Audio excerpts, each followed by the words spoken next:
from Turkey, and some of you already know him pretty well.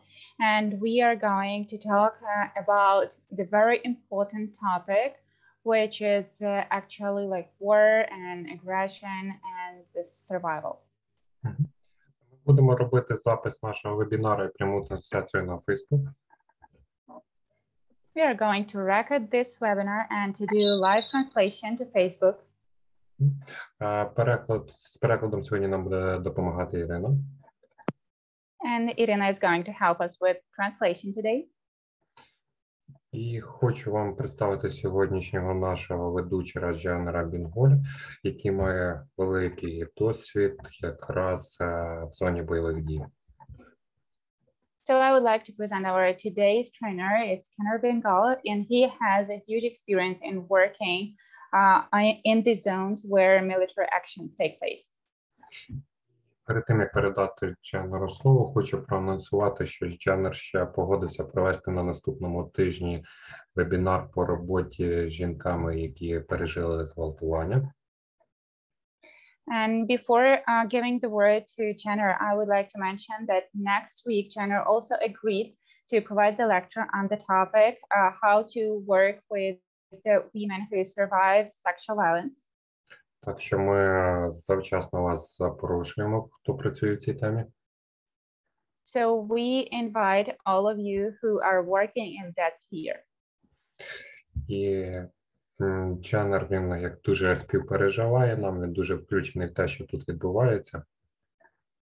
And Jenner, he also feels sorry for us. He is really worried and he is like watching what is happening here. Ви можете задавати питання в чаті, або потім буде спеціально відведений час. You can ask your questions in the chat, or later we will have a special time devoted to that. І Дженер надасть точно відповіді на всі ваші питання. And Jenner will give you all the answers to your questions. І передаємо слово Дженеру. So I would like to give the word to Jenner. First of all, I would like to, how you say it, celebrate, congratulate your courage. Отже, перш за все, я хотів би привітати вас за вашу сміливість. Supporting the people during the war, in an ongoing war process in your country. Адже ви допомагаєте людям у війні, яка є постійним процесом у вашій країні. It is not easy time. Це нелегкий час. So, this is the time of aggression and destruction. Тож це час агресії та руйнування. It's very well known historical phenomena, and unfortunately, we are witnessing such phenomena at this time in Ukraine. Це загальновідомий історичний феномен, і, на жаль, наразі ми спостерігаємо його в Україні. On different levels of states, such as much as in smaller communities, disturbance and unrest is a common phenomenon following the departure of authoritative figures, usually dictators who did not give freedom. І насправді рівні стурбованості також зростають у цей час, і це спричиняється тим, що диктатори ведуть, власне, свою політику. Nowadays we are experiencing the authoritative figure and the dictatorship of the Putin. І на сьогодні ми бачимо авторитарні дії та диктаторську поведінку Путіна. However, though this may seem absurd when seen from the outside, dictatorships offer a feeling of security to the people at the same time. І хоча це може здаватися абсурдно, проте дії такої диктатури іноді вони можуть здаватися людям надійними. As an example of former Yugoslavia, shown to what an extent the ideal can be projected into an authoritarian figure. І на прикладі Югославії можна показати, яким чином бачення ідеалу накладається на таку авторитарну особу. People need a figure for identification. They need someone who will protect them and to whom they can pray. as to a deity. Людям потрібна така особа, на яку вони можуть покладатися, від якої вони можуть сподіватися захисту, на яку можуть, так би мовити, молитися. For this reason, the death of Joseph Broz Tito, the autocrat and dictator of the communist regime, was sincerely mourned by millions of people. І саме тому, наприклад, смерть диктатора з такого комуністичного режиму в цій країні оплакувалася мільйонами людей. Fear set in because of the loss of the idealized identification object. І страх поширювався через втрату ідеалізованого такого об'єкта поклоніння. The regime and communist system began to collapse, not only because of the death of the great leader, and people were left without an identification object. Режим та комуністична система похитнулися через те, що немає такого лідера, і також люди почали більше хвилюватися через те, що от такий ідеалізований об'єкт зник. The only possibility left for large community were archaic objects, religion and the nation. І все, що залишалося, єдина можливість, яка залишалася в такій спільноті, це певні архаїзми, тобто вони поверталися до релігії та до певних об'єктів. The libidinous part, love of God and one's nation, is not sufficient for a large communities. Проте, на жаль, такого поняття, як Божа любов та ласка, недостатньо для великих спільнот. Always in such cases, the aggressive pole prevails, namely hatred towards other religions and nations. Досить часто така агресія, вона спрямовується проти, вона перетворюється у ненависть проти інших релігій та інших націй. The projection of fear of destruction by other nations and or religions is cleverly exploited by politicians with the result that paranoid mechanisms begin to develop in people. І оцей страх руйнування, він приводить до агресії, тобто він приводить до того, що починається страх того, що будуть якісь напади і вже ідуть якісь лихі задуми на інших людей. New leaders appear primarily stimulating paranoid projections towards other religions and nations. І зрештою з'являються нові лідери, які також мають такі параноїдальні проекції на інші релігії та нації. This has happened in the Middle East before. This has happened in the has happened in post-Soviet zone before. Nowadays, it is reflected by the aggression of chauvinism and authoritarian figure of Russia. І такий досвід був вже на Середньому Сході, такий досвід був у пострадянській зоні, і зараз ми це також спостерігаємо у такій агресії, яку наразі виражає Росія. I have shared with you all before. I am Kurdish, and I have experienced the destruction and oppression and aggression of Russia against my people in the Middle East. І я вже ділився із деякими з вас, я є курдом, і я вже відчув на собі таку руйнівну агресію, яку проявляла Росія на Середньому Сході. In the beginning of the First World War, I mean, at the end of the First World War, Russia supported Turkish military and then put aggression on my Kurdish people, and then it was the first experience. I lost some of my grandfathers. І, власне, наприкінці війни Росія підтримувала Туреччину у військовому плані. Вони спрямовували свою агресію проти наших людей. Саме у той час я втрачав своїх дідусів. Second, in 1946, Russia supported Iran and then destroyed the Kurdish Republic, independent Kurdish Republic at that time. І в 1946 році підтримувала Росія, власне, Іран, і вони зруйнували незалежну республіку курдів.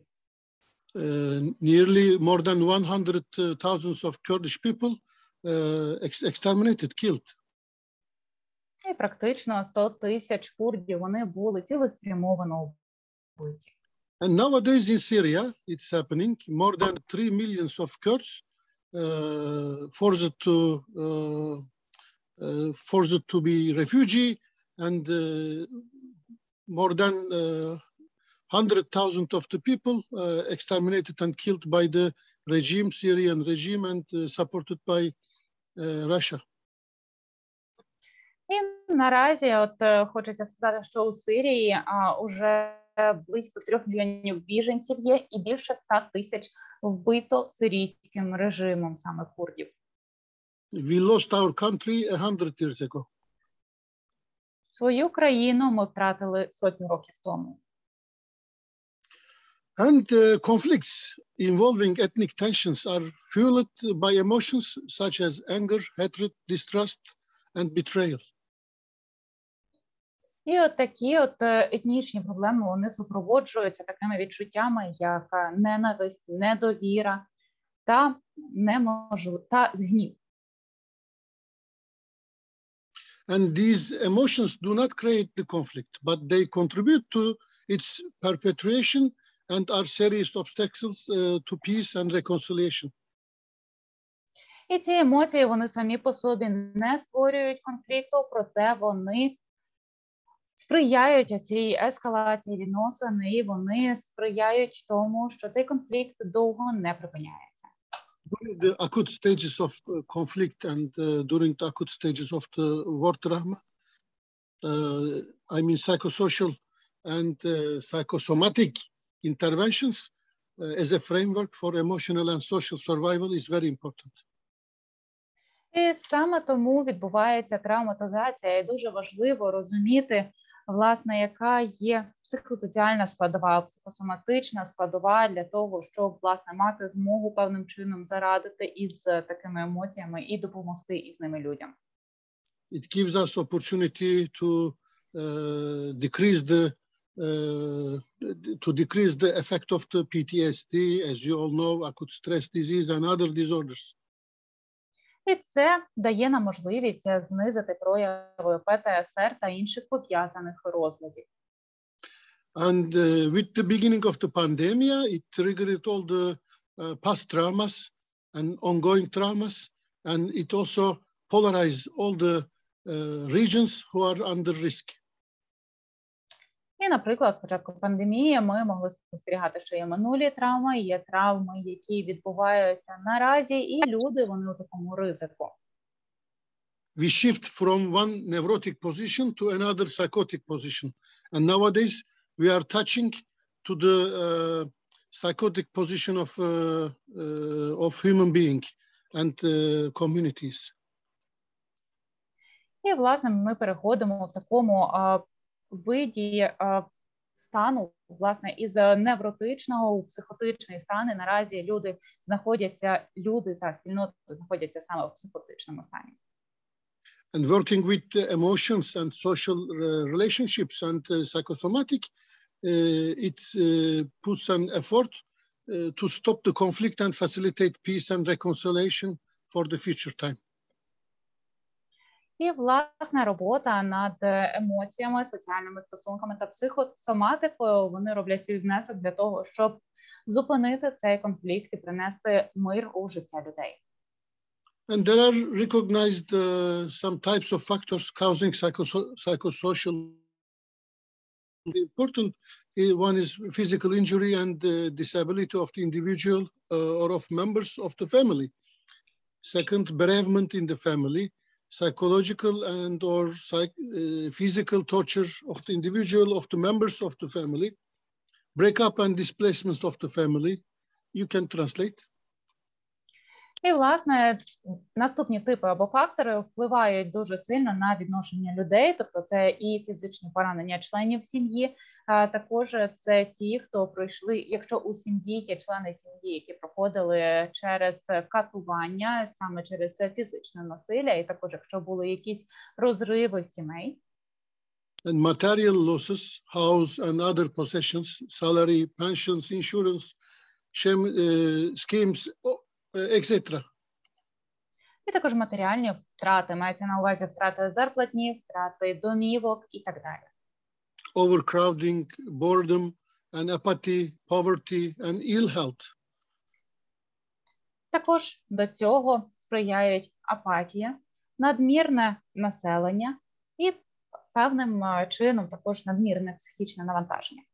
The threat of more general social breakdown and demoralization due to the political and economical disintegration. І через нестачу політичної інтеграції є деморалізація також населення і їхня зневіра. And the most important thing, when a war and conflict starts, all the community take the position of soldiers matrix, which is defined by Robbie Friedman first time in Israel. І, власне, коли починається війна, і спільнота, вона переходить у таку більш військову діяльність, і це було описано Робі Фрідманом із Ізраїля. It is as an unconscious foundation matrix. Це така несвідома основна матриця. And universal foundation matrix, everyone is enrolled. Women, men, elderly children, all are enrolled by this matrix. І в цій матриці підлягають усі. Тобто це можуть бути і люди старшого віку, люди похилого віку, і дорослі, і навіть діти. We transform from one position to another position, from a civilized position to a soldier position, or the protective, or yes, protective position of the community. Це йде трансформація однієї позиції до іншої, скажімо, це трансформація цивільної позиції до військової позиції, до позиції захисника. І це стосується як індивідів, так і спільноти. It is usually a response to societal threat mixed with some glory. І це зазвичай така реакція, коли суспільство, воно переповнено, воно намагається досягти слави. Everyone is enrolled, women, children and men. Залученими є усі жінки, чоловіки та діти. Everyone gets restricted and non-selfish personal roles and should engage in selfless functioning position. Усі отримають свою особисту роль, яка є такою неегоїстичною, є на благо інших і починають функціонувати. And there is an over-identification with community and leader. І є надмірна ідентифікація із спільнотою та лідером. And there is less guilt, shame, empathy against enemy. І є менше вини, сорому і подібних відчуттів. We started this pandemic as corona matrix. Nowadays, it is transforming to a soldiers matrix in many regions of the world, starting from Ukraine mainly. І починалося це все як така матриця коронавірусу, проте поступово вона перетворюється на таку матрицю солдата, починаючи з України і, власне, поширюючись по світу. And with this transformation of corona matrix, we come to the point of polarization, conflict and the war. І починаючи із цієї трансформації, вже розпочалися якісь певні конфлікти, розпочалися певні емоційні реакції, розпочалася війна. Unconscious dynamic matrix in the beginning as pandemia. Nowadays it is a soldiers matrix and it's another dynamic matrix. І це починається все із такої несвідомої динамічної матриці. Починалося це все із пандемії, і зрештою перейшло до такої військової матриці. It is co-created by society, leaders and situation as you all experience nowadays. І це створюється, власне, соціумом, лідерами, і це те, що наразі ви можете проходити. As I said a few minutes ago, everyone lives his selfish or normal self roles and should engage in selfless functioning roles as a community roles. Then the emotional process is over identification with community and leader. Як я вже зазначав декілька хвилин тому, коли люди полишають свої особистісні ролі і переходять до ролі такої спільноти, вони можуть на міру ідентифікувати себе із лідерами своєї країни і зі спільнотою. And what do individuals need in this soldiers matrix? What can we try to provide? We can provide hope, group, and leadership as a psychodynamic, as a unconscious psychodynamic.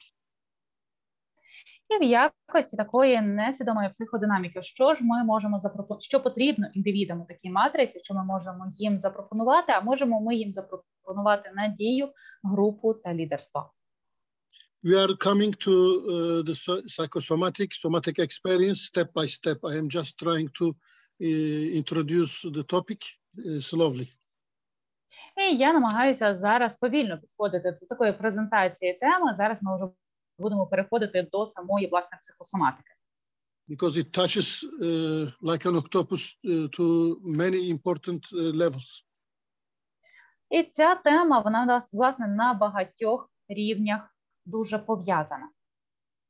What can we try to provide? As we said, hope, group, leadership, and we have possibility to experience the holding capacity of the community or the group or leadership or the hope, or containing capacity of the group to the community, supporting, elaborating, accompanying, zooming, calling, writing, initiating, and maintaining relations. І, власне, коли ми говоримо про такі моменти, як ми вже говорили про створення надії, групи, лідерства, це те, що ми надаємо такий досвід, ми надаємо такі можливості, є якась певна спільна діяльність, є лідерство, і це дуже потужний момент, який допомагає створити групу, яка має спільне функціонування, і вони мають якусь певну спільну діяльність, скажімо, вони можуть щось писати, вони можуть зустрічатися, вони можуть ініціювати якісь різні дії, вони можуть підтримувати і дуже-дуже багато іншого. And we have three important target groups while we are trying to create this structure as a container and as a holder. We have three target important groups. First one is elderly, confined elderly. І в нас є три цільові групи, які ми охоплюємо, власне, у таких моментах. Це теж у цих моментах, коли ми намагаємося створити якусь певну структуру, і перша група – це люди старшого віку. Second one is traumatized or stressed workers, military workers and supporters. Друга група – це травмовані люди або люди, які відчувають стрес, проте продовжують працювати. Це можуть бути люди, які працюють як військові, або люди, які працюють у підтримці. And third group is grieving populations. І третя група – це горююче населення. Children, grandchildren, family, and we have opportunity to call them WhatsApp, Zoom, to connect with them face-to-face everywhere, or individual, or with groups. І у цій третій категорії у нас є діти, онуки, у нас є сім'я, тобто коли ми починаємо із ними зв'язуватися певним чином по групах, у Viber, WhatsApp чи будь-яких інших додатках. How to do is choosing a target, work with an organization, limit meetings because there must be a structure, and semi-structured, team-centered, create the support and create the group or create the community work with a team-centered or semi-structure and help the helpers. It is very important.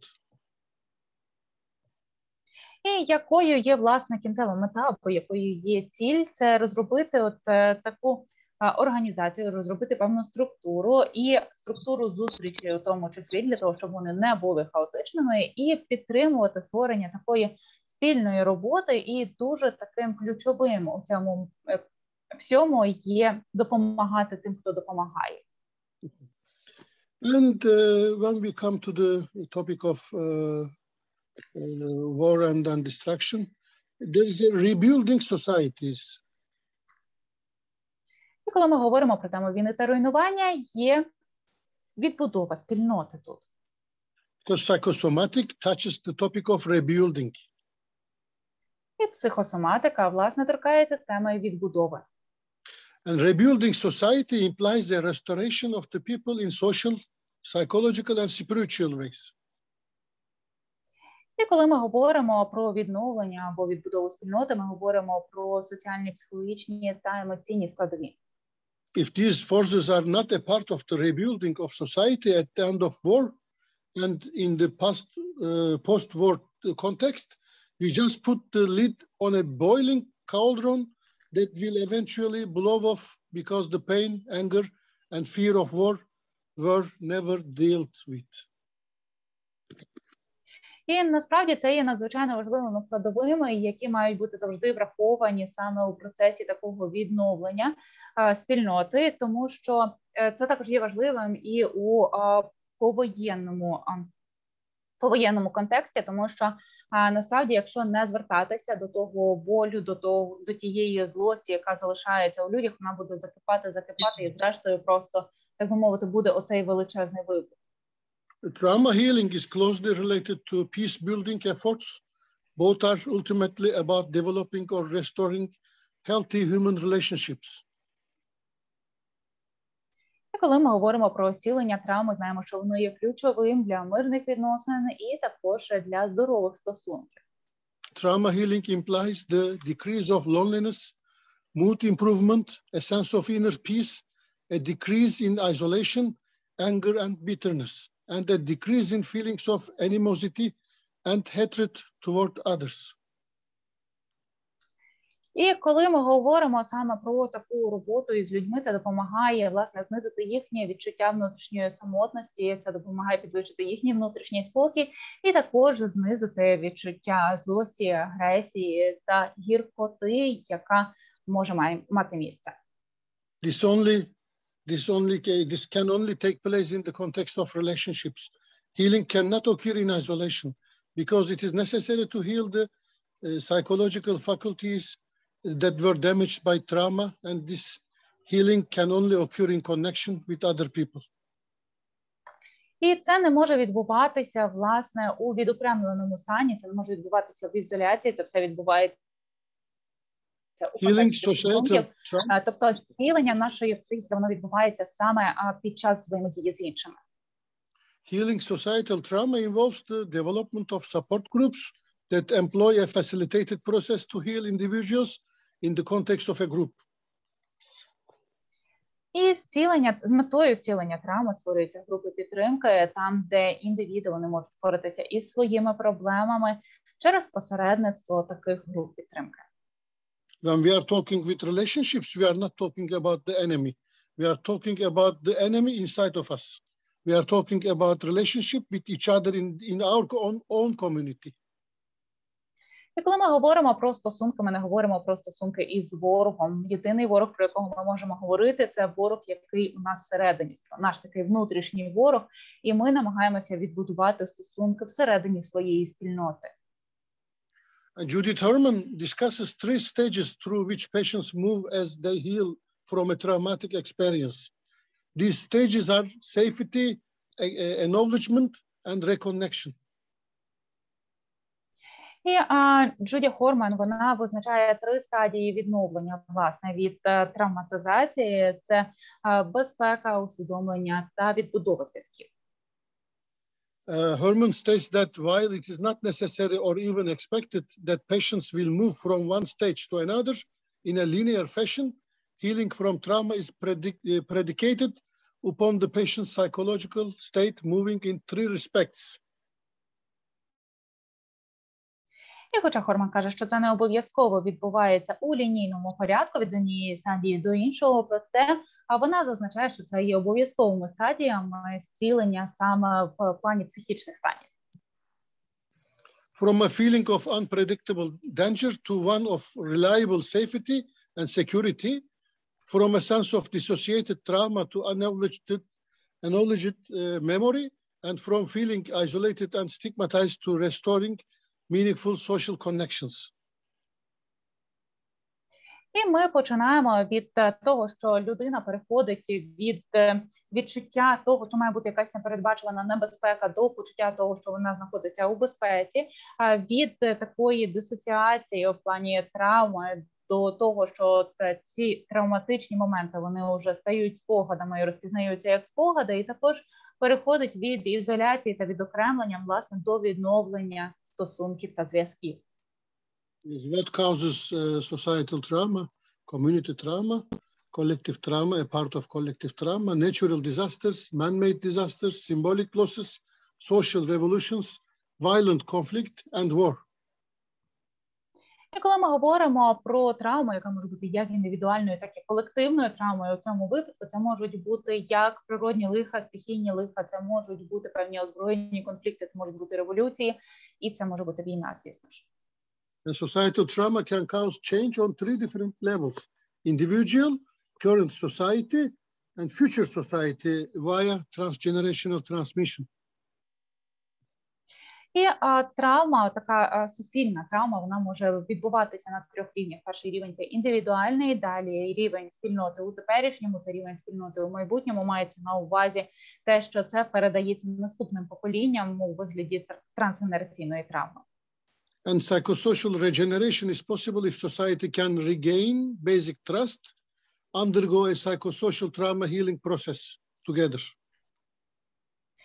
І психосоціальна регенерація, вона можлива виключно тоді, коли дійсно суспільство готове довіритися один одному і готові працювати над цією довірою. Trauma caused by ethnic oppression, conflict and war creates the sequelae of psychosocial degeneration and transgenerational transmission. І, наприклад, якщо є якісь певні етнічні конфлікти, які відбуваються, і є війна, то вони більше схильні до того, щоб передаватися трансгенераційним шляхом і передаватися, власне, з покоління в покоління. When we talk about psychosocial degeneration, we have to tell loss of basic trust, difficulty in mourning, sense of helplessness and humiliation, new social patterns, destruction of the natural environment, increased sense of large group identity. І коли ми говоримо про психосоціальні аспекти, то це те, що виникає набагато більше недовіри, є відчуття безпомічності, є відчуття приниження і знижується відчуття приналежності до спільноти. And transgenerational transmission happens with myths and chosen traumas. І трансгенераційна передача, вона, власне, передає частини цієї травми. Although trauma healing is often referred to as trauma recovery, here we refer only to trauma healing because of some reasons. First, recovery implies a return to a place that one has been to before. However, in the case of trauma, it is not possible to turn to the pre-trauma state because traumatic events form an indelible imprint on those who are traumatized.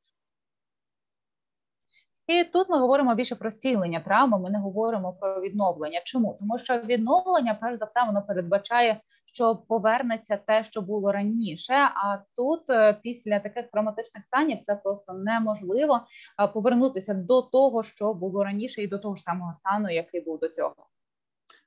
I strongly suggest to all of you that prepare yourself for the future trauma work, for a new community, for a new Ukraine, for a new community, including, I mean, we have to create a new. І я вам раджу підготуватися до майбутньої вашої роботи із травмою, тобто це вже буде робота із новою спільнотою, новою Україною, новою українською спільнотою. і вам потрібно буде все створювати, по суті, з нуля. The goal of trauma healing is to experience, to mourn the old self and the trauma, destroy it and create a new self with new beliefs and new meanings. І метою зцілення такої травми буде пропрацювання, власне, травматичного досвіду, позбування від таких негативних аспектів і також створення нового себе із новим баченням і новим значенням. So second one is why it is not trauma recovery, but trauma healing. A post-war society can find in trauma healing an opportunity to recreate itself, replacing pre-war ways of interacting and pre-war belief system.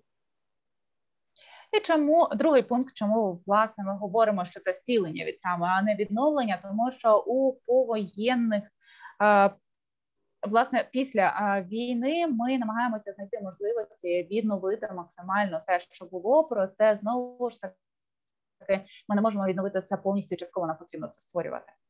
A post-war society has the opportunity to recreate itself as a healthy, peaceful, sustainable society with appropriate psychosocial healing as a component of social reconstruction activities. І повоєнне суспільство, воно намагається максимально відтворити себе до цього воєнного часу, і також відбувається певна спрямованість на психосоціальне зцілення. I will not repeat the trauma history. Understanding the trauma, understanding of trauma and trauma treatment has evolved greatly during the last century. І я не буду зараз повторювати історичні факти щодо історії травми, щодо розуміння травми, тому що це вже добре відома всім історія. And a significant step in this evolution occurred in 1980s when amid much controversy, the American Psychiatric Association added post-traumatic stress disorder to its manual of recognized mental health disorders. І, власне, я хочу зазначити, що значимими у цьому плані були 1980-ті роки, коли в Америці була започаткована, власне, асоціація, яка висунула свій перелік розладів. Mainly it was the result of the Vietnam War. І в основному цей перелік він складався на основі війни у В'єтнамі. So, again, I would like to emphasize, please research, record, and do something, register it, I mean, do something to write everything. I mean, you are the memory of the country, you are the memory of the science.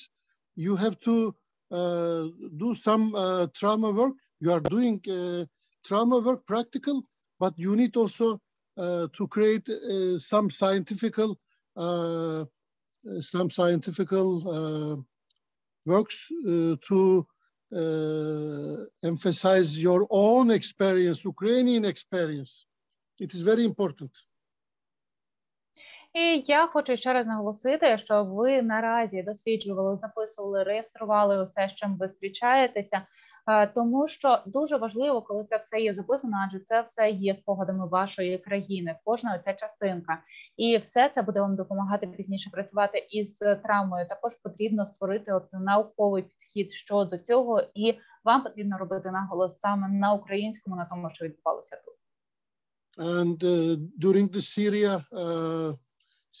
Syria civil war, or we call it occupied Kurdish area by Syrian, and the war in between Kurdish people and Syrian Arabs and some Islamic terrorism, all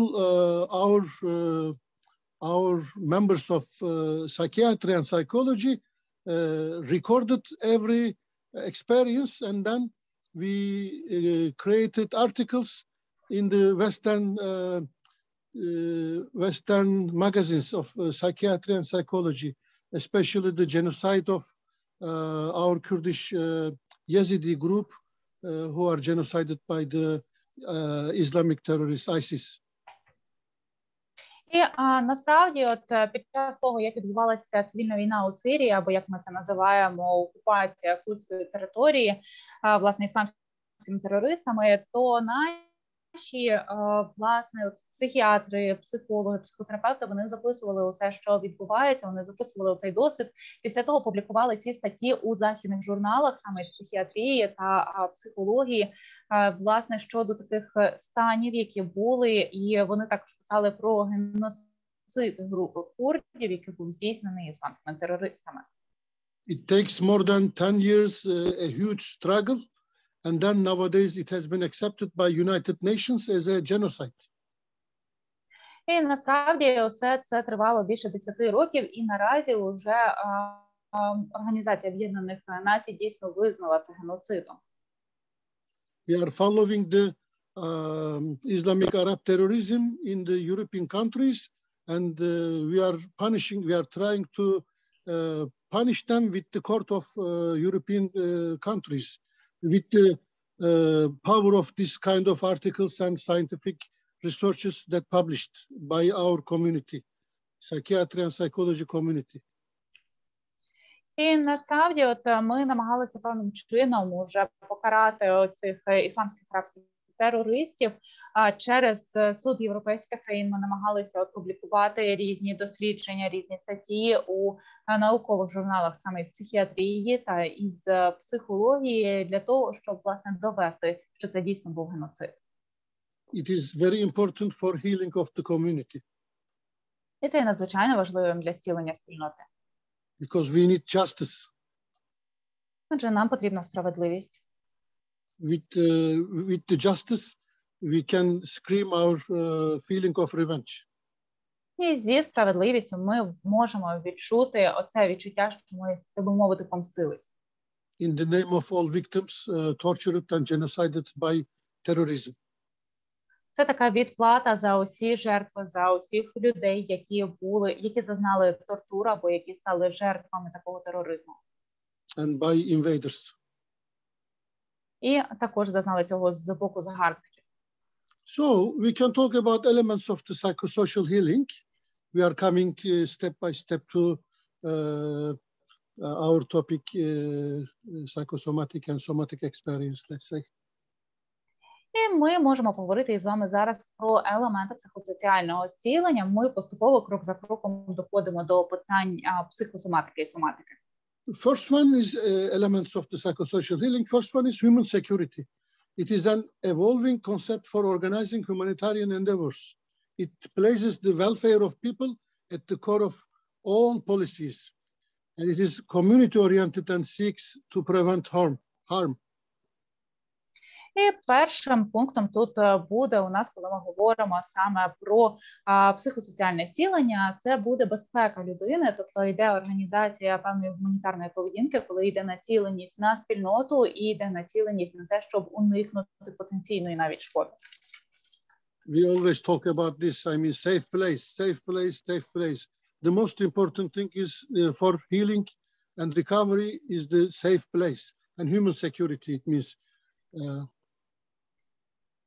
І ми часто говоримо із вами про безпечне місце. Безпечне місце у нас згадується практично кругом. І дійсно для такого відновлення, для зцілення людини безпечне місце і безпека, вона є критично важливою. Human security principles are especially applicable to the reconstruction of post-conflict societies. І принцип людської безпеки, він передбачає не лише відсутність конфліктів у спільноті. I would like to share my deep and strong emotion with you. There will be an end of the war. One day it will be an end. І я хочу з вами поділитися такими глибокими та сильними емоціями, які у мене виникають. І я хочу сказати, що одного дня війна скінчиться, тобто настане той день, коли він буде останній для війни. We are experiencing our capability of loneliness. І ми випробовуємо свою здатність до самотності.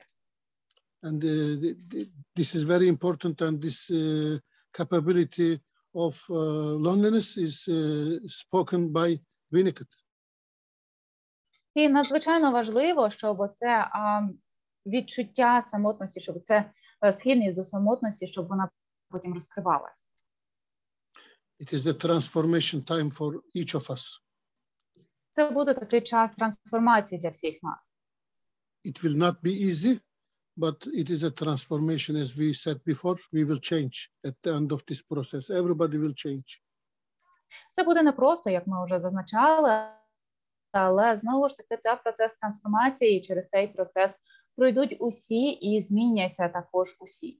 Whatever is distracted will be reconstructed by each of us.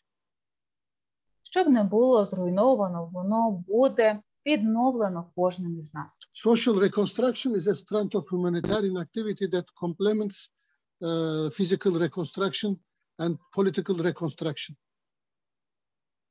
І коли ми говоримо про соціальну реконструкцію, це означає, що люди докладатимуть усіх зусиль для того, щоб зробити, по-перше, фізичну реконструкцію зруйнованого і також політичну реконструкцію. And this is another element of the psychosocial healing. І це ще один елемент психосоціального зцілення. And the key component of social reconstruction is community reconciliation, a process involving the restoration of trust and hope within a community, a rise in cooperative behavior, and the development of shared values and expectations. Another key component is conflict management.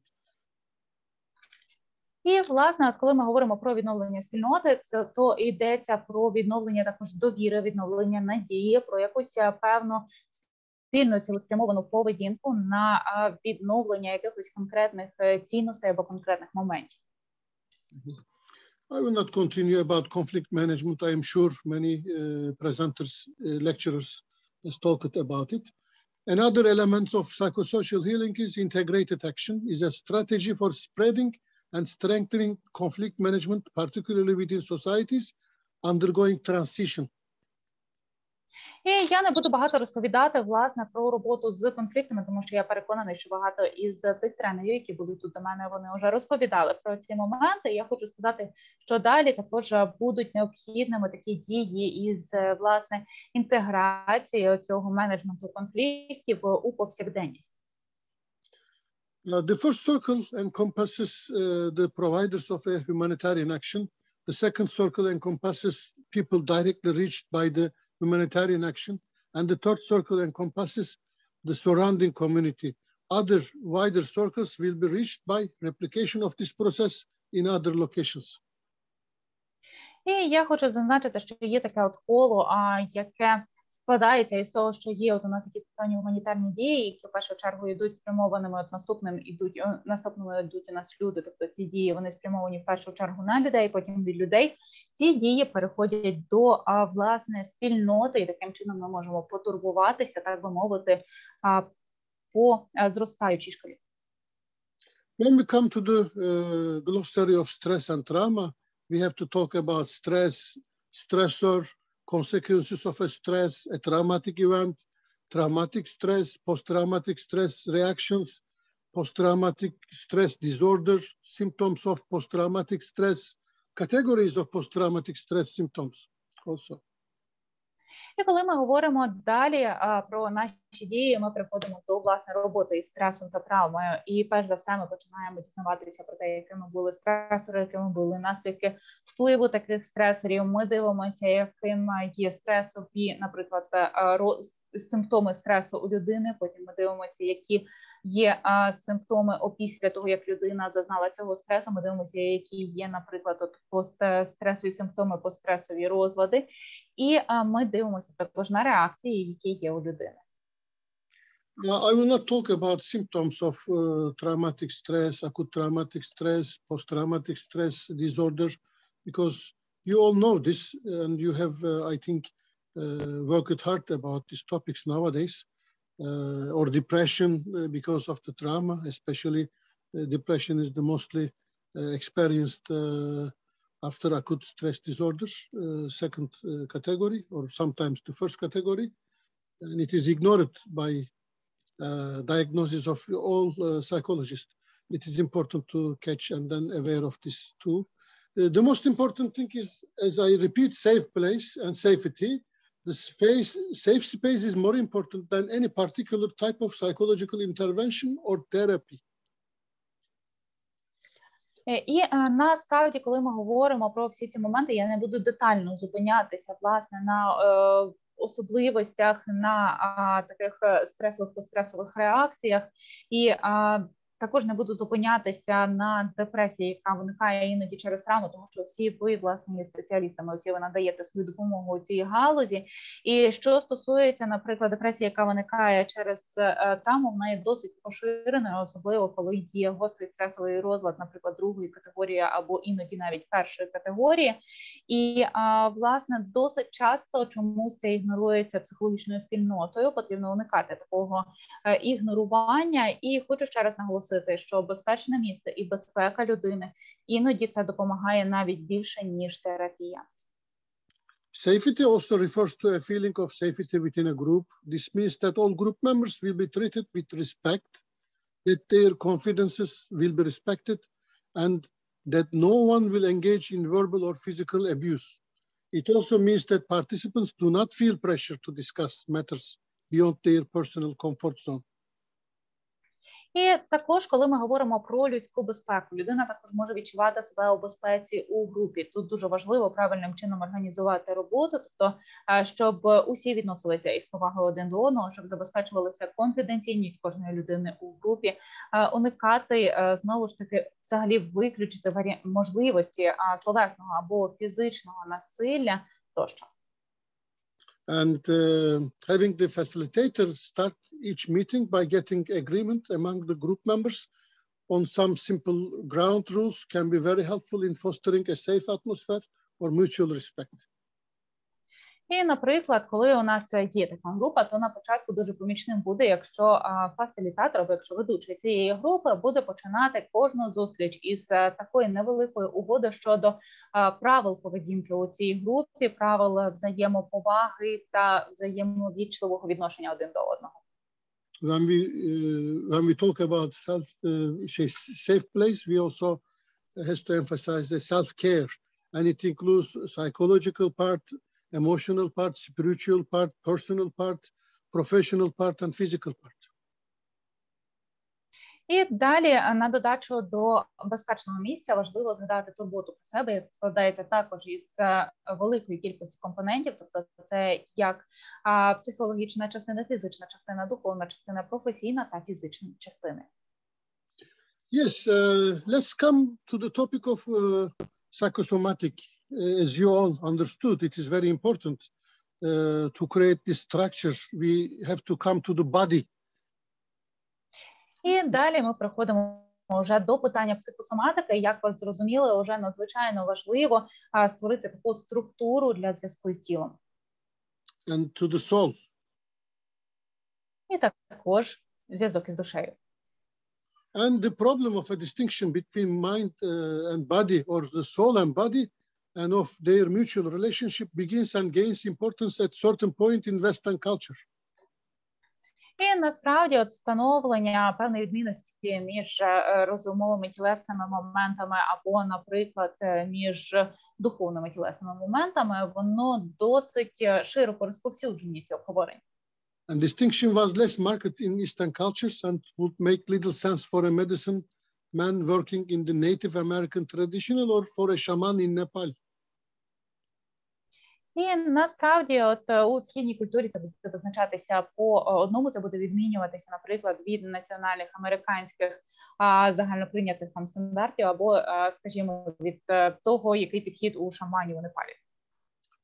That's why we are speaking therefore of a cultural construction deserving full respect, not of something existing in itself. Саме тому ми говоримо про таку культурну конструкцію, тобто це щось, що створюється, воно не існує автоматично само по собі.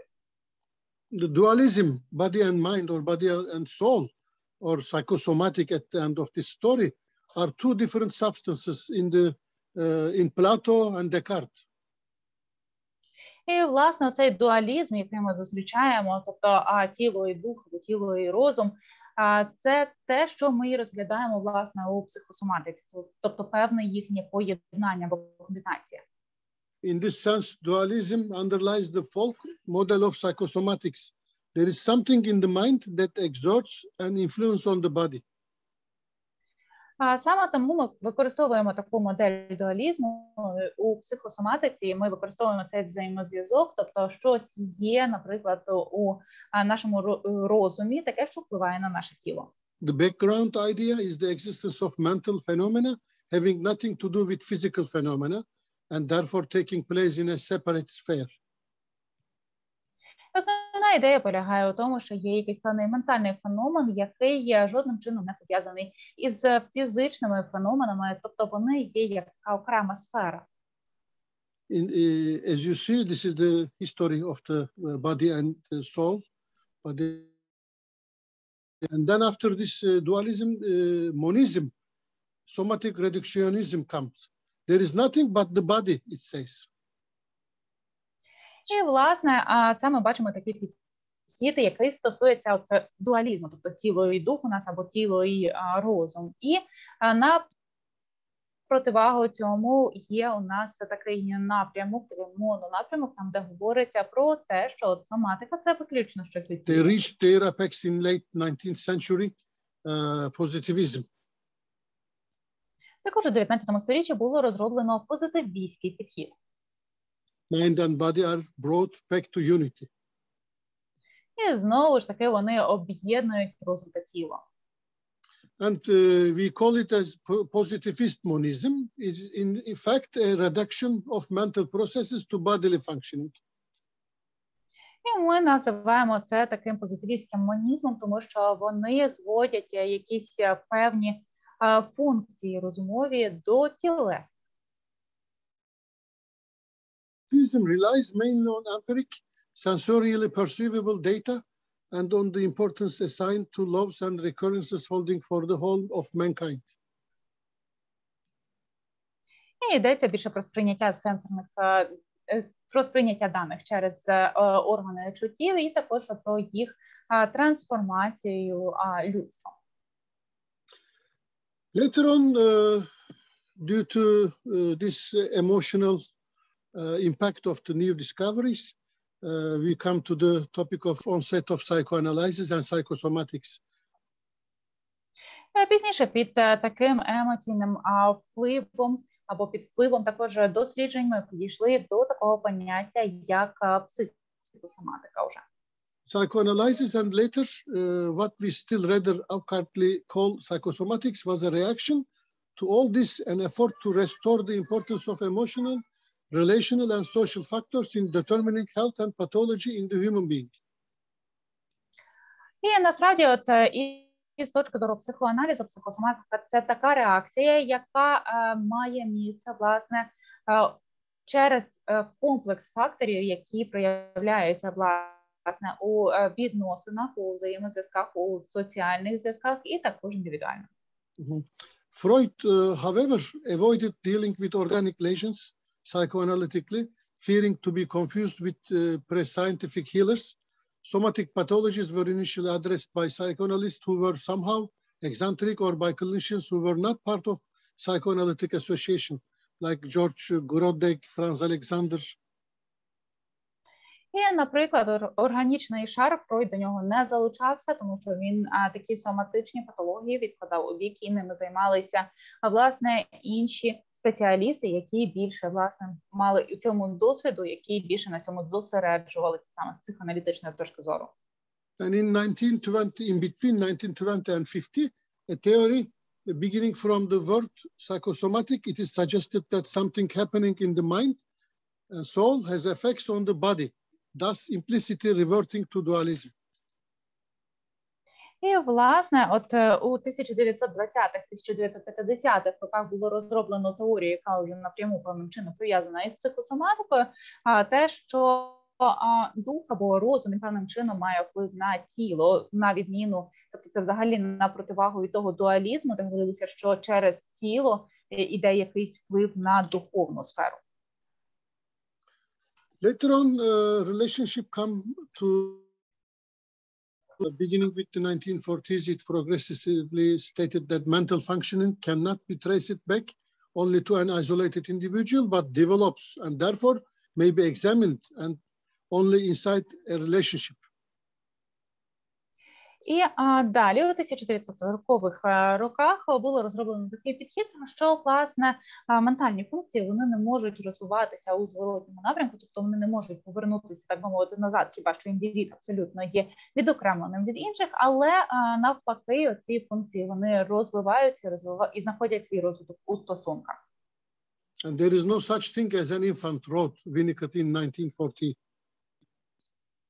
І, власне, от ще раз хочеться наголосити, що такий підхід був розроблений у 40-х роках. And studies on children separated from families show anaphylaxis, depression, but also eczema, poor resistance to infections, and higher mortality rate. It was a research by Spitz and Wolf in 1946 after Second World War.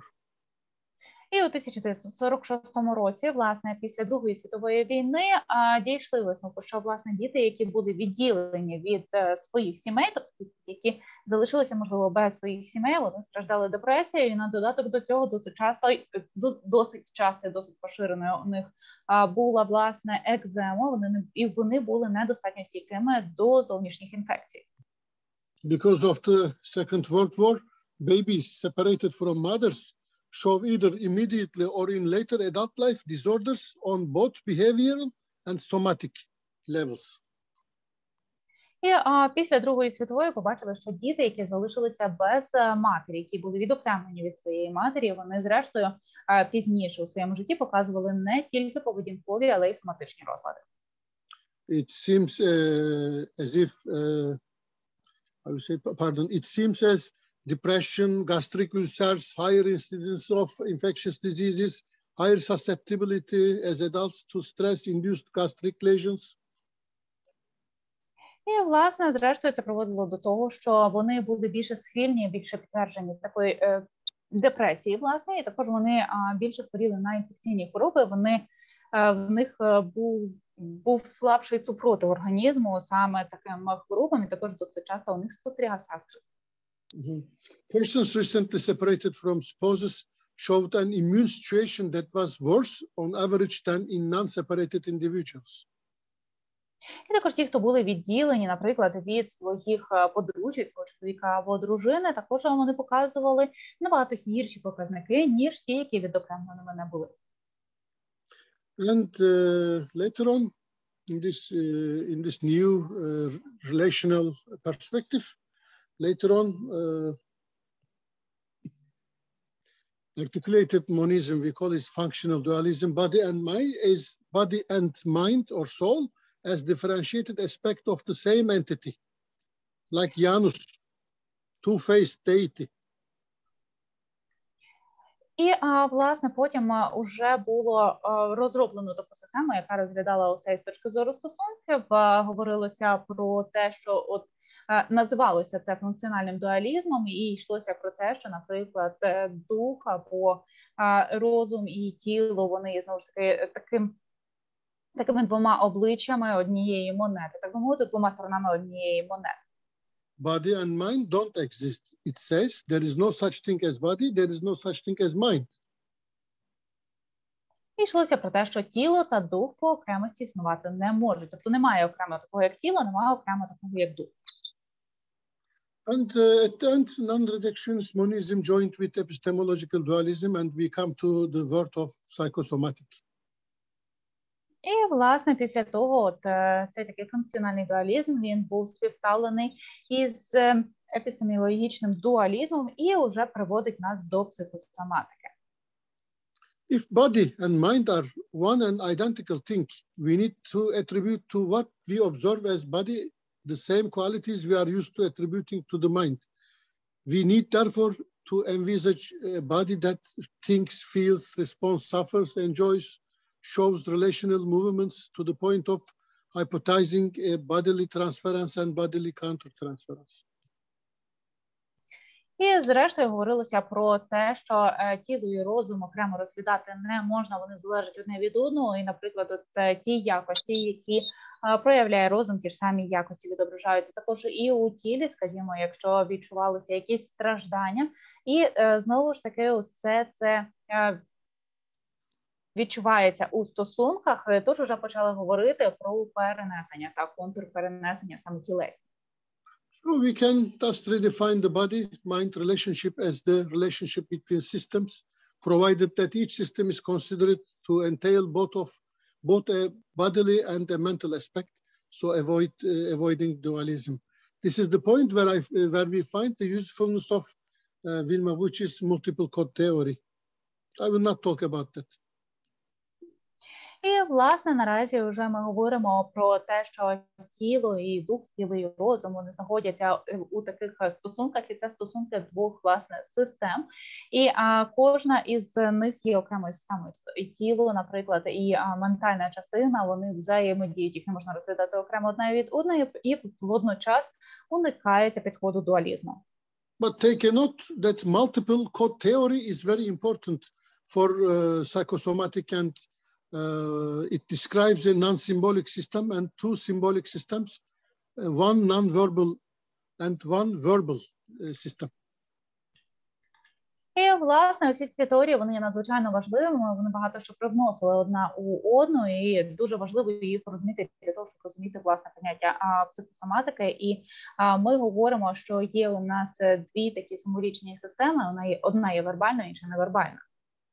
Briefly, we could redefine the body-mind relationship nowadays as the relationship between the non-symbolic system and a symbolic systems, bearing in mind that each system can be viewed depending on the point of observation as mind or as body, so avoiding dualism. І, власне, дійшли, зрештою, до висновку, що тіло і дух можуть розглядатися як така несимволічна та символічна система, і таким чином, якщо розглядати це з цієї точки зору, ми можемо уникнути підходу дуалізму. Okay, now we come to the point of another level. As I said, we are creating structures. Now we come to the somatic experiencing. It is very important. And this is the autonomic nervous system and somatic experiencing theory. І далі ми переходимо із вами на інший рівень. Це вже у нас такий є рівень соматичного досвіду, і ми говорили про те, наскільки важливими є соматичні теорії. Autonomic nervous system, which includes the sympathetic nervous system, the parasympathetic nervous system, and the enteric nervous system, is triggered into action when we are faced with adversity. And it governs the fight, flight, fawn or freeze instinct. І, власне, коли ми говоримо про автономну частину нашого організму, нашої системи, власне, ми говоримо про симпатичну нервову систему, про парасимпатичну нервову систему та і ще про ті системи, які, по суті, допомагають нам зрозуміти різницю, нашому організму визначити різницю, коли у нас іде реакція «бийся або тікай». Although designed to be self-regulating, the autonomic nervous system can become dysregulated, particularly when full expression of one's response to trauma is repressed. As a result, the body continues to respond as if it is under threat.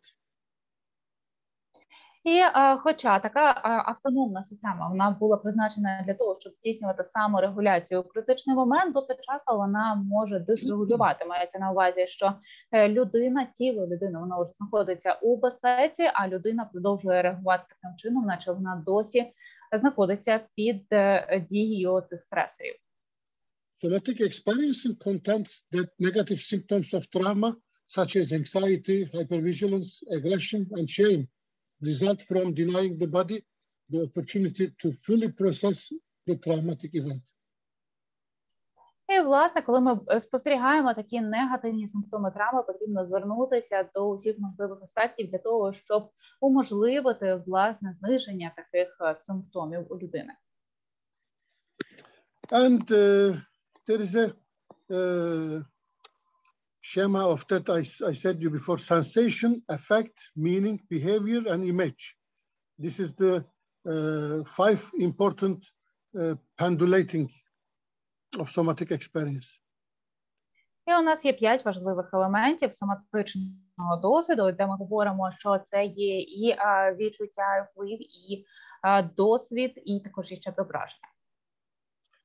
So 5 levels is sensation, affect, meaning, behavior, and image. Тож ці 5 рівнів. І ще раз, це йде у нас відчуття, у нас йде вплив, у нас йде знання, поведінка та зображення. We can have an experience like this. Please, you are sitting in a chair. Please take your comfort position, put your back on the chair where you sit. And while sitting in a chair, take a moment and notice your overall experience. Отже, зараз ви сидите на стільці, тобто ви можете зрозуміти свій досвід, ви можете відхилитися на спинку стільця, сісти у комфортну позицію і помітити, власне, свій оцей досвід. Move your feet on the floor, moving and shifting until you really feel connected to the floor. Також помістіть свої ступні на підлогу і рухайте ними доти, доки не відчуєте тісного зв'язку з підлогою. Yes. Please try to experience now and take your notes. You can apply or intervene this structure. А ви зараз спробуйте це зробити, також можете потім це занотувати для того, щоб пізніше використовувати у своїй роботі. I will share the PowerPoint with dear Volodymyr. He can send to you all of you, okay? І я поділюся цією презентацією з Володимиром, щоб він пізніше міг відправити її вам усім. Now feel your back and bottom on the chair. Тепер відчуйте, яка ваша спина та ваші сідниці торкаються стільця. Notice that how the chair supports you. Помітьте, як стілець вас підтримує. Ask yourself if you are perking on the chair. Запитайте себе, чи комфортно вам на цьому стільці. If so, allow the chair to support you. Якщо так, нехай стілець вас підтримує. Adjust until you feel your comfort spot. І доти, доки ви не відчуєте свою таку точку комфорту. Take a few moments to really enjoy the comfort of being supported by the chair and stabilized by the floor.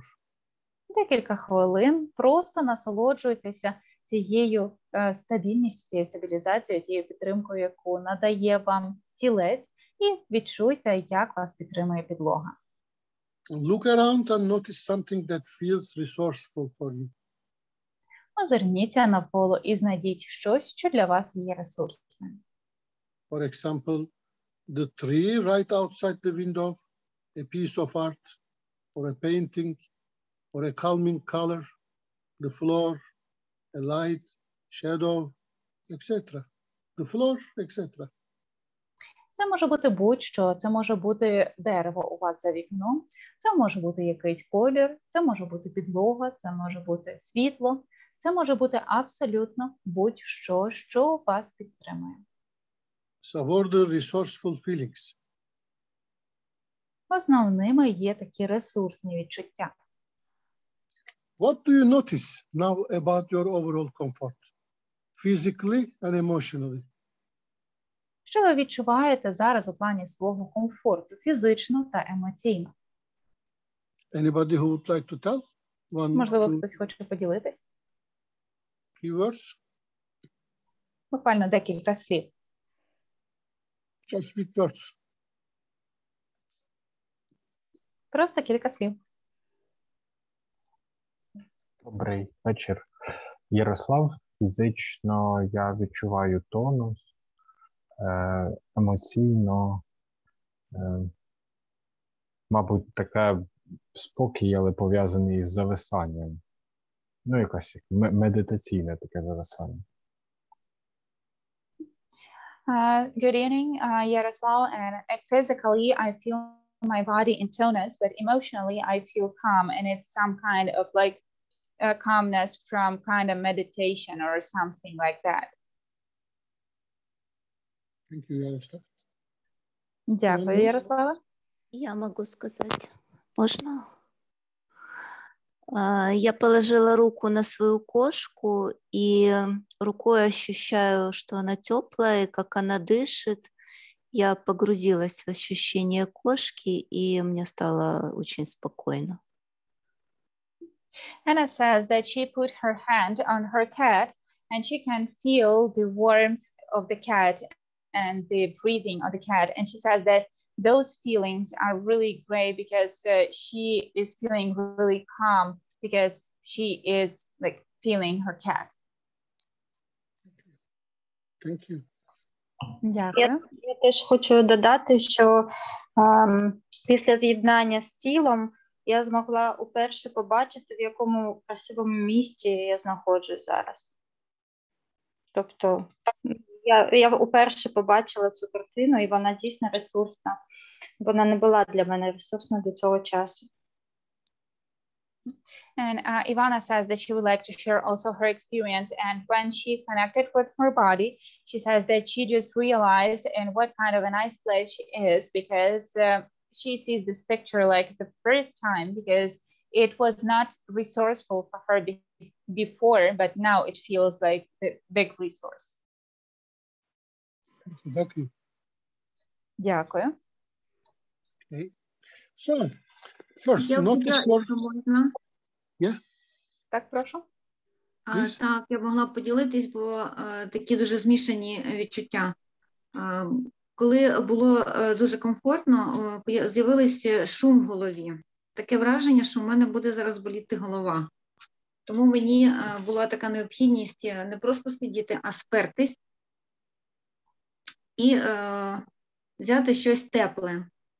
Ну, наприклад, так, я взяла теплу кружку з кавою, і для мене це був додатковий такий стимул для комфорту. Тобто просто сидіння для мене виявилось мало.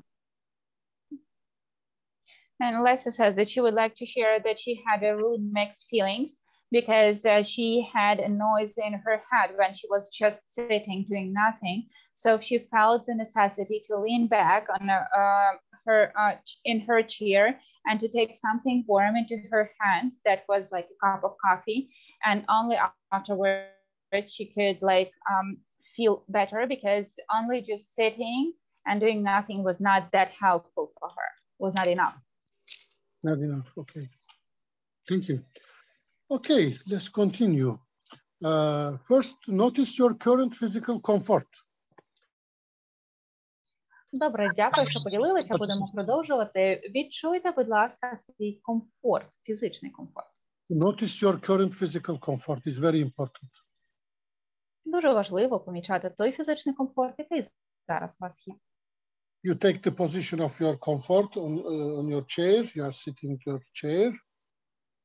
Ви сідаєте в комфортну позицію на своєму стільці, сидите на ньому. Now recall a time when someone was kind to you. А тепер згадайте момент, коли хтось до вас був добрим. Remember everything you can about the words, touch, gestures, or actions the kind person used to soothe and comfort you or to provide you with help. І згадайте максимально усе, що відбулося, можливо, якими словами, чи дотиком, чи жестами, чи от навіть поглядом ця людина вас або підтримала, або допомогла вам заспокоїтися, або іншим чином була до вас доброю. As you recall what the kind person did, notice the sensory aspects of the memory in your body. У мірі того, як ви згадуєте, що зробила ця добра людина, відчуйте відчуття, власне, сенсорику у своєму тілі. What you see, what you hear, what you feel on your skin, on your body, almost as if you are back there right now. Відчуйте, що ви відчуваєте, які аромати, що ви чуєте, що ви бачите. Можливо, от ці відчуття у тілі загалом або на вашій шкірі, по мірі того, як ви згадуєте ту ситуацію. As you notice your response, recall the emotion you felt back and then what you feel even now as you recall the experience. І коли ви будете помічати якісь реакції, які у вас були тоді, подумайте, що у вас виникає зараз, коли ви думаєте про ті моменти. If a negative aspect of the memory arises, tap the part of on an imaginary shelf and come back to the sensory aspect of the kind memory. І якщо, наприклад, виникають якісь негативні елементи, ви можете відкласти їх на уявну таку поличку, відкласти їх у бік і повернутися до позитивного спогаду. Notice what you are feeling in your body now and your overall experience now. Помітьте, що ви зараз відчуваєте у своєму тілі, помітьте свій загальний досвід. Anybody would like to share one few words? Можливо, хтось хоче поділитися, буквально декілька слів.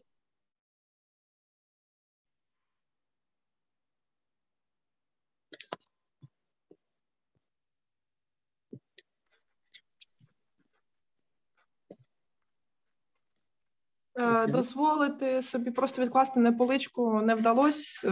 Були рвотні позиви для того, щоб це вийшло з тіла. Неприємні спогади, щоб лишитись у стані ресурсі з людиною, яка була приємною мені. Дякую. Кисане. Ой, teşekkür ederim. Thank you. And actually it was quite difficult because could not concentrate only on positives and could not just put aside the negative, and there were some urges to vomit, and only later on I could somehow concentrate on the positive issues. Thank you. It is not easy at all. Це таки непросто. Okay, as I shared, the first one is the pendulating, and then notice your current physical comfort, and then not containment with safe touch. We will come to, and then recalling a kindness. This is another step. I will talk about that. When you felt most like yourself. Отже, зараз ми поговоримо із вами, власне, ми поговорили вже про ваш фізичний комфорт, потім ми подумали із вами про безпечний дотик, який ви відчували, також іде потім спілкування про доброту цієї людини, і далі ситуація, коли ви себе любили, коли ви собі подобались. And the last one is the woo sound. І останнє – це такий звук «ву». And we will come to a demo of a basic section. So I would like to share the third one as I talk it with you, containment with safe touch. This is very important during the time of difficulty, conflict, war, and emergency traumatic events. We close for the relationship as we talked before. It is very important, and it brings us, we lose safe touch of the others. І насправді, от ми зараз переходимо із вами до третього елементу, який я згадувала, це безпечний дотик, і це є надзвичайно важливим, і тут виникає досить багато труднощів, тому що, скажімо, у випадку, коли в країні відбувається війна, коли є якийсь конфлікт, є дуже багато травматичного досвіду, змінюються стосунки і втрачається оце відчуття безпеки, коли хтось нас торкається. Тому безпечний дотик є надзвичайно важливим. And we lose the current physical comfort. І це дуже сильно впливає на наш фізичний комфорт. And when we talk about containment with safe touch, again, there are orders to intervene during the procedure. Let me tell you, take a moment and notice your overall experience. Take your right hand and place it just below your left armpit, holding the side of your chest. І далі ви можете, власне, можете мати труднощі, знову ж таки, із цим безпечним дотиком, проте, коли ми робимо якісь втручання у цьому процесі, коли у нас є такі труднощі, ми просимо просто помітити цей загальний досвід, і після того ми кладемо руку трохи нижче нашого трохи нижче, власне, ніби так собі на бік, на ребра зліва. I mean, we control the reciprocal activities, reciprocal movement capabilities of our extremities. І таким чином ми намагаємося певним чином контролювати те, що відбувається у нас всередині. Тобто ми контролюємо свої внутрішні чуття. And then recalling a kindness. We human beings need compassion and kindness in emergency cases and in traumatic events, and especially in ongoing traumas and war. We also lose this kindness of the others.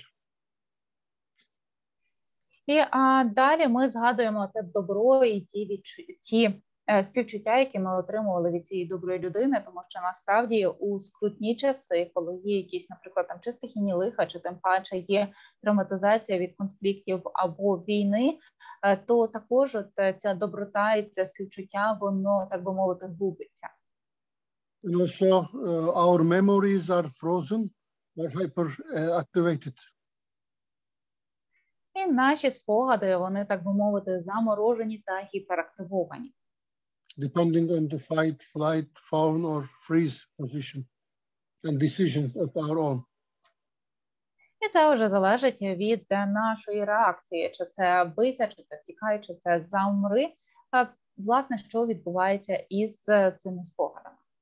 We need the memory of our own body and soul.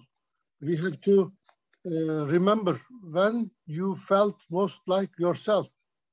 This is very important pre-morbid exercise of psychosomatic.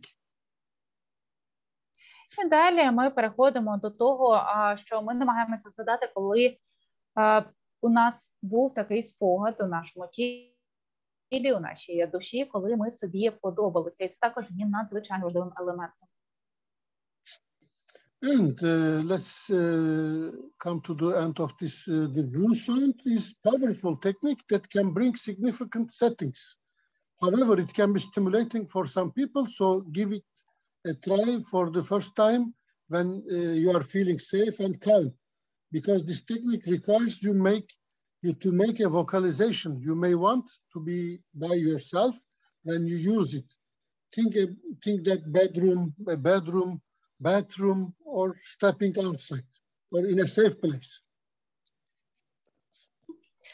І далі буде у нас певна техніка стимуляції. Я раджу вам це спробувати, скажімо, коли у вас буде нагода, коли ви будете спокійними, коли ви будете у безпеці.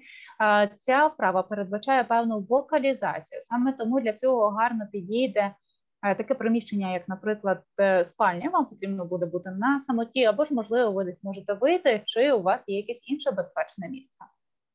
It is something I will repeat here. Це те, що я вам от зараз продемонструю. Тобто ми отак от видихаємо. It is a breathing technique. It is very important to know this. I am sure you also are familiar to this breathing techniques. If not, I will send the PowerPoint. You will find over there. І ця техніка, вона є надзвичайно потужною. Я гадаю, що ви з нею є знайомими. Якщо ж ні, то в будь-якому разі я буду надсилати свою презентацію, і ви зможете з нею ознайомитися звідси. And another topic during the emergency case and acute traumatic event, as a result, we always experience the rupture of the boundaries. І ще один нагальний такий момент, такий травмуючий момент, це те, що є порушення меж. The brain is a social organ, developed and changed in interactions with other brains. We develop boundaries and sense of self in relation to others. І насправді наш мозок, він є таким соціальним органом, який розвивається у соціумі, у взаємодії із, так би мовити, іншими мізками. Він розвиває власні межі і власні способи взаємодії. Boundaries help contain our internal experience so that we are not flooded with excessive stimuli. І, власне, ці межі, вони допомагають нам обмежити наші внутрішні переживання для того, щоб не реагувати надміру на все, що відбувається ззовні від нас. When they are functioning, we have a general sense of safety in the world. We can trust in ourselves. We can differentiate between our internal experience and someone else. We make healthy versus reactive choices. We respond appropriately to danger. We have healthy relationships. I will continue. Yes. Так, і далі ми бачимо, що, наприклад, коли ми функціонуємо належним чином, ми можемо забезпечити свою безпеку у світі, і в залежності від нашого внутрішнього досвіду, якщо він достатньо стабільний, ми можемо належним чином реагувати на якісь критичні ситуації, ми можемо належним чином приймати рішення, і цей список можна продовжувати. We regulate ourselves in the presence of others and be less overwhelmed by external stimulation. And we know when to be open and receptive and when to be quiet and internal. І також за допомогою цього ми можемо регулювати присутність інших із нами. Ми можемо знизити рівень приглушення, наприклад, від інших. І також ми знаємо, коли, скажімо, потрібно краще змовчати або не зреагувати, а коли потрібна реакція. And boundaries are how we sense our separateness, our intactness, our sense of safety, our ability to differentiate self from others, external from internal. І межі допомагають нам відчути себе, так би мовити, окремою одиницею. Вони допомагають нам відчути свою безпеку, допомагають нам регулювати самим себе для того, щоб відчути себе, власне, як окрема одиниця, знову ж таки. When we are talking about distraction, invasion, we are talking about the rupture of the boundaries. І коли ми говоримо про загарбників, коли ми говоримо про напади, то вони руйнують наші межі. This Ukrainian invasion by Russian aggression and triggered all around the world the rupture of the boundaries. We will experience from now on lots of rupture of boundaries in different areas. Just 2 weeks ago, Iran used ballistic rockets to Kurdish area of Iraq. And then just 3 days ago, Islamic terror killed tens of people in Israel. And lots of experiences of this rupture of boundaries we will face to face. I hope we will not, but it seems as if it triggered the rupture of boundaries everywhere. І насправді те, що Україна має такий, що Україну намагаються загарбати російські агресори, це дуже сильно, так би мовити, тригернуло увесь світ, тому що всі зараз думають про певні порушені межі, всі мають ці порушені межі. Наприклад, нещодавно, буквально декілька тижнів тому, Іран спрямував балістичні ракети на територію курдів у Іраку.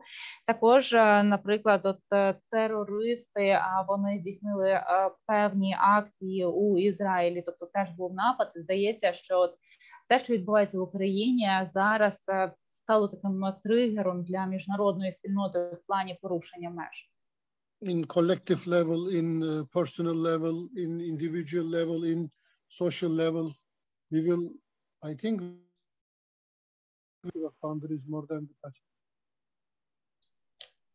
І це відбувається на абсолютно різних рівнях. Тобто це як колективний рівень, особистісний рівень, соціальний, індивідуальний рівень. Boundaries are energetic, like radar.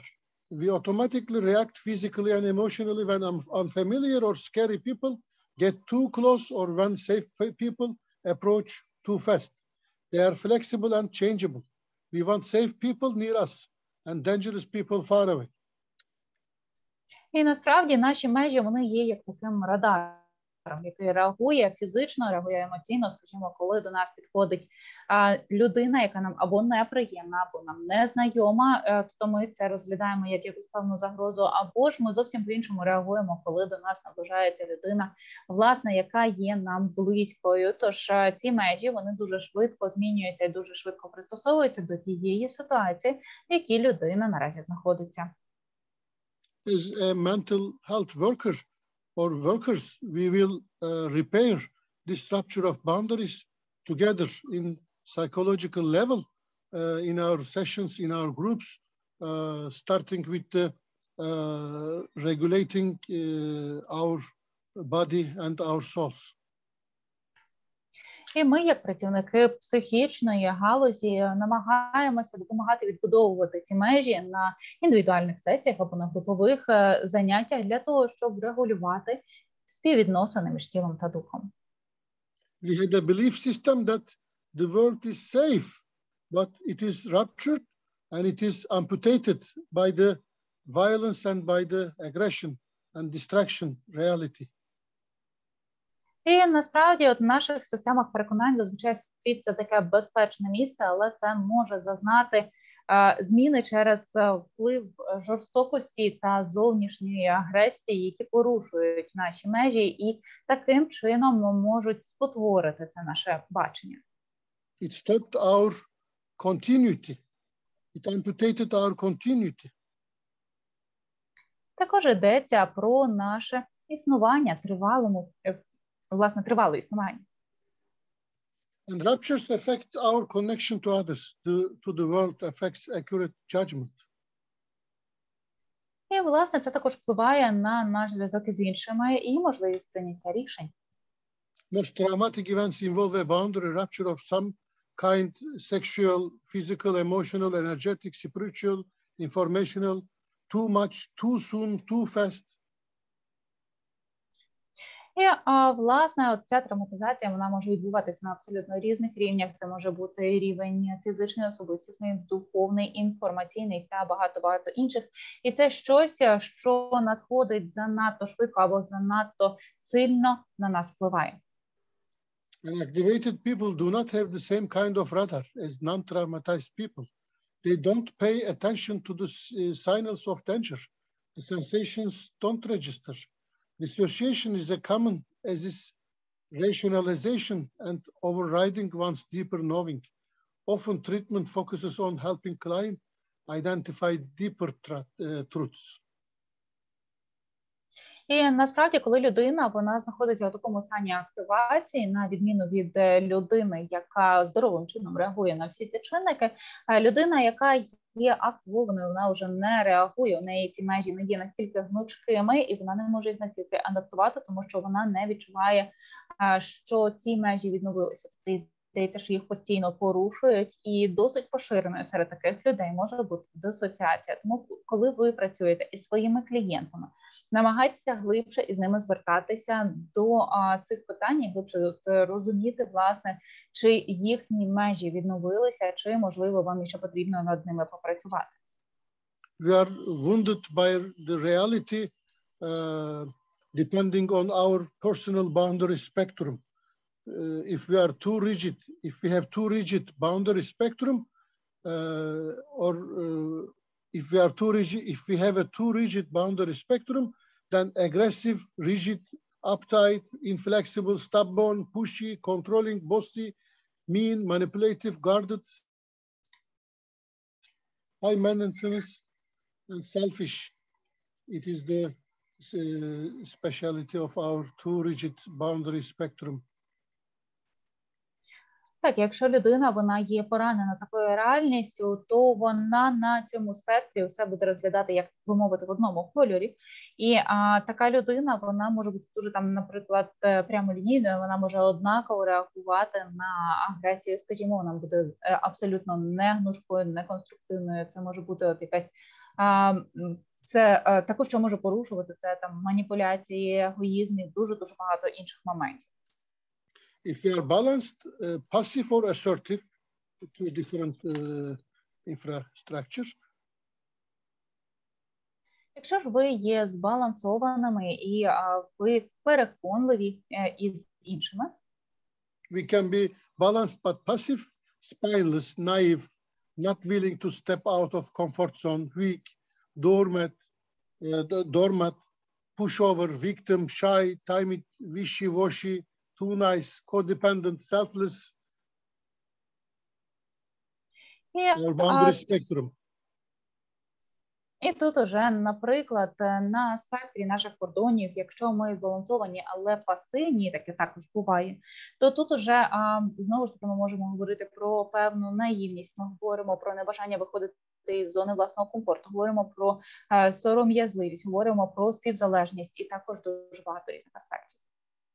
And if we are assertive, we can be reflective, mindful, clear, fair, respectful, contained, centered, grounded, confident and self. І якщо ми вміємо бути переконливими, то ми тоді досить стабільні, ми заземлені, ми можемо переконувати інших, і ми також маємо відчуття себе. And boundaries can be weak, rigid or leaky. І межі, вони можуть бути стабільними, вони можуть бути розмитими або слабкими. And how boundaries can be ruptured? Specific areas of the body. The place on the head where a ball hit, the pelvis with sexual abuse, the incision site of a surgery, an arm that was broken during a fall. Translate, please. І також досить часто те, що відбувається у нашому тілі, воно зазнає впливу цього досвіду, і найбільше цього досвіду, наприклад, вони можуть накопичуватися у районі голови. Тобто, скажімо, коли от є там згадки про сексуальне насилля або, наприклад, якесь внутрішнє втручання через операцію. A face from being slapped, mouth from dental procedures, a loud sound can penetrate us like alarm nowadays in Ukraine. The skin if poked and probed as an infant, the front of the body after a fall. І, власне, от ми можемо бачити іще опісля багато разів перед нами може поставати обличчя, там, скажімо, гвалтівника, якщо це людина, яка зазнала сексуального насилля. Це може бути, власне, бачення того, що людина бачила після того, як упала, або це може бути будь-який інший травматичний досвід. And what else we can talk? And any sensory system can become highly sensitive. Будь-яка сенсорна система може бути може стати надзвичайно чутливою. I mean, being touched, panicked by door slamming, activated by someone's colony, oversensitivity to light, vigilance, scanning, reactive to sounds. І це може проявлятися, власне, у людини, коли вона у такому збудженому стані. Це може бути надмірна реакція на двері, які голосно закрилися, це може бути паніка, це може бути надмірна чутливість до світла тощо. The senses can also become unavailable or absent. Почуття також можуть бути недоступними або взагалі відсутніми. Sometimes we do not want to look to the right, or we are deaf to certain sounds. Or blindness after tsunami, or inability to speak after a trauma. І насправді от буває таке, що людина вона не хоче дивитися на якісь конкретні речі, вона є глухою, так би мовити, до певних звуків, або вона не бачить того, що є явні ознаки травми, і вона намагається цього просто не помічати. First of all, evaluating boundaries is very important. We can use a boundary rupture map. We can ask for orientation. We can ask some questions or stimulants for orientation, flooding, deficits, and or blank spots. І тож дуже важливо, коли ви працюєте з людиною, оцінити саме от стан меж людини, тобто наскільки вони є здоровими, є навіть карта порушень таких меж, і це може спричинити. І це може показати вам, насправді, от наскільки людина адекватно реагує на різні зовнішні чинники. Scope out specific direction of rupture. Check for clients' loss of orienting in this direction. Тож ми намагаємося спостерігати усі порушення, які є у нашого клієнта у цьому напрямку, і також дивимося, що взагалі яким є стан клієнта наразі. How can we restore boundaries? First, psychoeducation and normalizing boundary violations. Як ми можемо відновити ці межі? Перш за все, це психоосвіта і, власне, те, що ми адекватно працюємо із людиною, не намагаючися переступити їх межі. First, work the edge. Always start with where the boundaries are intact and build from strength. Перш за все, ми починаємо, так би мовити, з краю, і ми знаходимо сильні сторони. Import resources from other times in the person's life.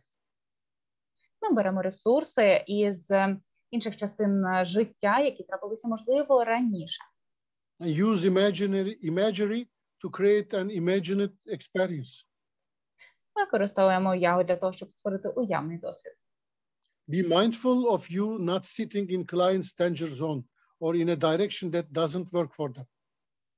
Також будьте уважними до того, щоб не сидіти, так би мовити, у сліпій зоні вашого клієнта або у тій зоні, яку він вважатиме небезпечною. Work collaboratively to locate where you can be safely.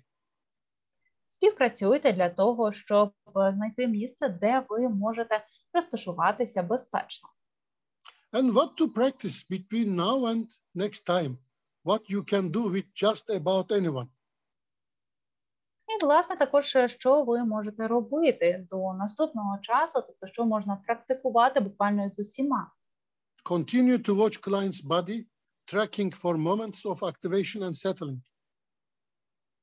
Продовжуйте спостерігати за тілом ваших клієнтів і спостерігайте, яким чином вони реагують, коли активуються. Do activation, settling cycles if possible. І, власне, відзначайте певним чином оці моменти активації за можливості, що відбувається. See if you can recognize different stages of the threat. What might need to be completed. Дивіться, чи можете ви розпізнати різні рівні загрози для цього клієнта, і також, до чого можна із ними звернутися. Track for defensive responses. Play with attempting to complete a fight or flight response, either through gestures or in imagination. Спостерігайте захисні реакції вашого клієнта, чи це бийся, замри, чи тікай, і реагуйте відповідно. And play with boundary exercises, rope, stop. І також робіть вправи на межі, і починаємо та зупиняємося. And be aware of quadrants. Where might client have a boundary rupture and how might you restore a greater range of awareness? І якщо ми уявляємо, наприклад, собі межі у вигляді квадрату, яким чином ми можемо допомогти відновити ці межі? Yes, this is the maybe last sentences. War brings tremendous suffering and illness, revealed both in very direct ways, like visible wounds, severed limbs, or dead bodies, but also in innumerable indirect ways, somatic expressions of fear, exposure, and vulnerability.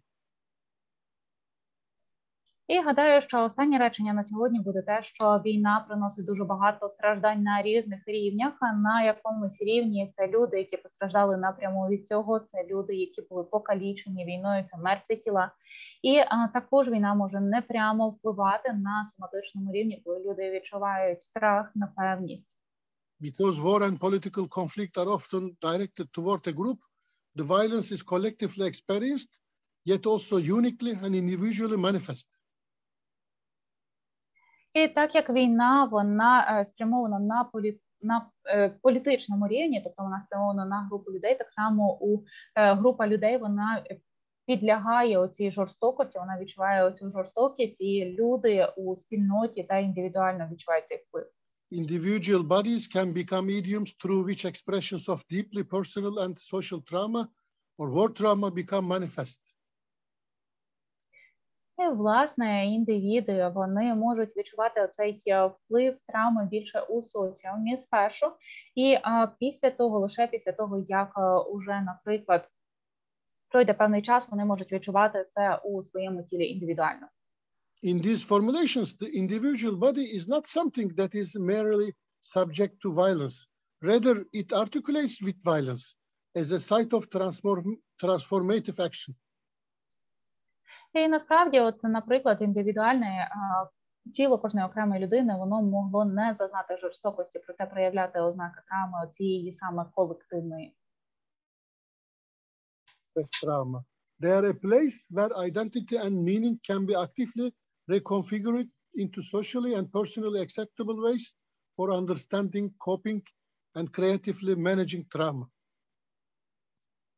І тут потрібно знайти власне ідентифікацію, потрібно знайти значення, потрібно знайти місце, де можна зробити відновлення цієї ідентичності людини і тієї значимості, яка у них була, для того, щоб людина могла зрештою впоратися із наслідками цієї травми. Thus, illness beliefs, healing system, resistance, indigenous medicines and healing rituals, etc., can provide important coping resources, allowing for the recreation of a healthy body in a stable universe.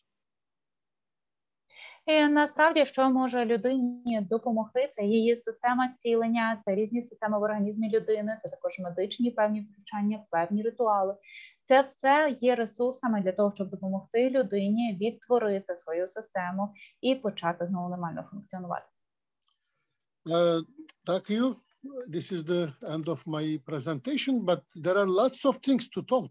It is not easy to stop, but we have to stop in a way. Our time is limited. Thank you very much for listening my presentation and together with learning with each other. Я вам дуже дякую за те, що ви вислухали сьогодні мою презентацію. Це все, що я хотів сказати зі свого боку, але насправді є дуже багато ще моментів, які можна озвучувати, можна обговорювати, тому що питань насправді є дуже багато, проте певним чином потрібно якось буде все ж таки зупинитися. Тож дякую вам дуже за вашу увагу. As our experience being a Kurdish, we always say, life is continuing. It is our responsibility to resist, to survive. This is the most important thing because you are the witness and you are the hope. You are the hope. І ми, курди, дуже часто говоримо, що життя продовжується, і наше основне завдання – це вижити, наше основне завдання – це прожити цей досвід, тому що життя, воно є найважливішим, і ми є свідками цього, і ми, власне, можемо зробити свій внесок до того, щоб це все вирішити через себе. Please do not look for the hope. You are the hope. Keep it with your heart. Тож, будь ласка, не шукайте надію де-інде, тому що ви самі і є надія, і утримуйте цю надію у своєму серці. Yes. Дякуємо. Feedback, yes. Дякуємо, Дженере. Тут бачимо, що є питання у Ані. Thank you very much, Jenner. We see the questions. У меня нет вопросов. Я просто хотела дать фидбэк. Я училась в медицинском институте, и со мной на одном курсе было много студентов-курдов. Я дружила с ними. И для меня сейчас было очень ценно услышать эту общую часть, когда вы говорили о войне, о геноциде. Это дает такое глобальное понимание того, что происходит. И я очень благодарна вам, что вы поделились опытом вашего народа. Anna says that she's got not a question, but more like a feedback. She was a student of medical institute, and she says that she was on her course, there were a lot of Kurds and they were her friends. So today it was incredibly valuable and important for her to hear how you were talking about in the general part about war and about the genocide that you had. And also it helped to understand what is going on right now. So this was incredibly important to hear that from you. Thank you. Yeah, nearly 300,000 Kurds in Iraq has been killed during the tyranny of Saddam, Ba'ath party supported by Russian politicians, and it was not easy. And nowadays in Syria, it's happening. we have no chance other than to resist and to be a hope. Thank you. Так, насправді було вбито близько 300 тисяч курдів у Іраку за тиранівства Саддама і також за підтримки російських політиків. І зараз у Сирії відбувається те ж саме, тож у нас просто немає іншого виходу. Ми мусимо протистояти цьому, і ми виживемо.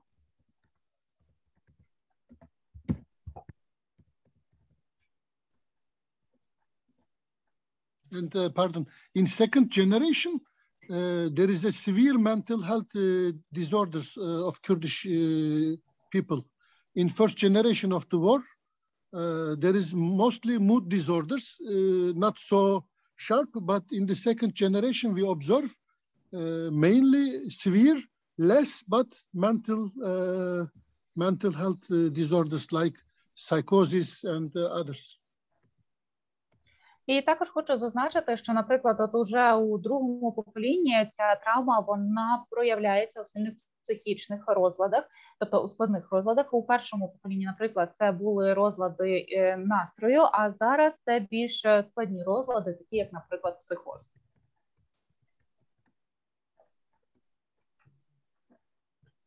Да. Дякуємо ще раз, Jenner, за ту інформацію, якою ви поділилися. Thank you, Jenner, for the information that you shared. Thank you. I will share PowerPoint with you, Volodymyr. Thank you. Сподіваємося вас побачити на наступному тижні. And we hope to see you next week. Yeah. Дякую Ірині за переклад. Будь ласка, завжди. Also, thanks for the translation. Yes, thank you for translation, Irina. You're welcome. Дякую українським спеціалістам, які наразі працюють. And also I thank to those Ukrainian specialists who are currently working. Ми вже неодноразово зазначаємо, що у нас і роботи багато, але потрібно все-таки звертати увагу на себе. We mention a lot of times that there's a lot of work to do, but we also have to find some time for ourselves. І десь, напевно, що з наступного тижня ми будемо планувати супервізійні групи і терапевтичні групи для психологів. And probably beginning with the next week, we are going to plan some supervision groups and therapeutic groups for our specialists. І також пишіть, які теми вам наразі будуть більш актуальні. Ми будемо намагатися з колегами за кордону реалізувати ваші побажання. And also please write the topics that are most interesting and that are relevant for you. And together with our international colleagues, we will try to provide you with that information. Всім тоді гарного вечора і бережіть себе. Have a good evening and please take care.